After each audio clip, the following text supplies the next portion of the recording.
राधे राधे। आज हम सुनेंगे कार्तिक मास की कथा अध्याय 4। माता शारदा की कृपा लिखूं भाव अनमोल। कार्तिक महात्म्य का कहूँ चौथा अध्याय खोल। नारद जी ने कहा, ऐसा कहकर भगवान विष्णु मछली का रूप धारण करके आकाश से जल में गिरे। उस समय विंध्याचल पर्वत पर तप कर रहे महर्षि कश्यप अपनी अंजलि में जल लेकर खड़े थे। भगवान उनकी अंजलि में जा गिरे। महर्षि कश्यप ने दया करके उसे अपने कमंडल में रख लिया। मछली के थोड़ा बड़ा होने पर महर्षि कश्यप ने उसे कुएं में डाल दिया। जब वह मछली कुएं में भी न समा सकी तो उन्होंने उसे तालाब में डाल दिया। जब वह तालाब में भी न आ सकी तो उन्होंने उसे समुद्र में डाल दिया। वह मछली वहां भी बढ़ने लगी।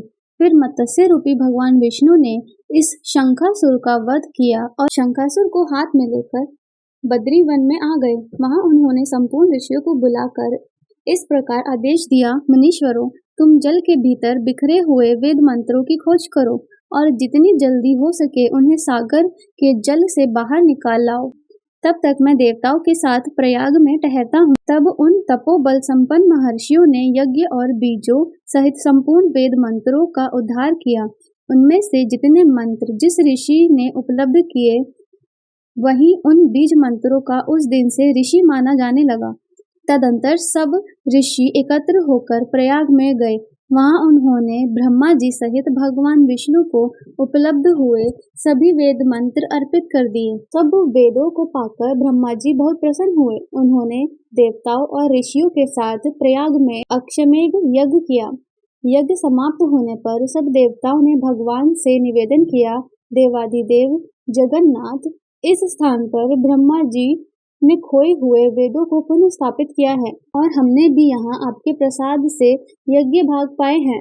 अतः यह स्थान पृथ्वी पर सबसे श्रेष्ठ, पुण्य की वृद्धि करने वाला एवं भोग तथा मोक्ष प्रदान करने वाला हो।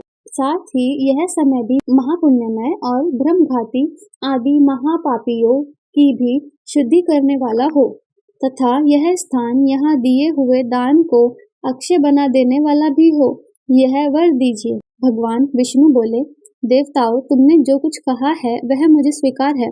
तुम्हारी इच्छा पूर्ण हो। आज से यह स्थान ब्रह्म क्षेत्र के नाम से प्रसिद्ध होगा।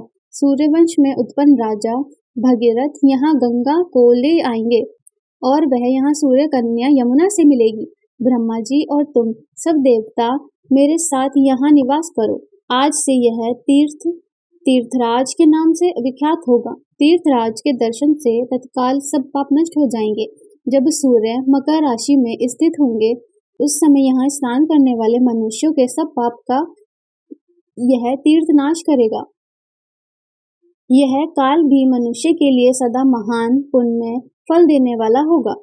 माघ में सूर्य के मकर राशि में स्थित होने पर यहाँ स्नान करने से सालोक्य आदि फल प्राप्त होंगे।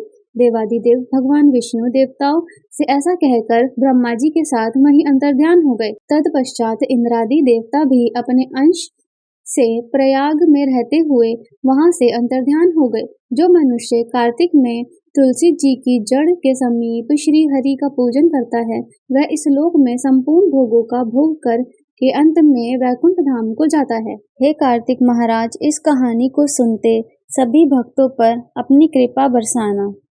जय कार्तिक महाराज। राधे राधे।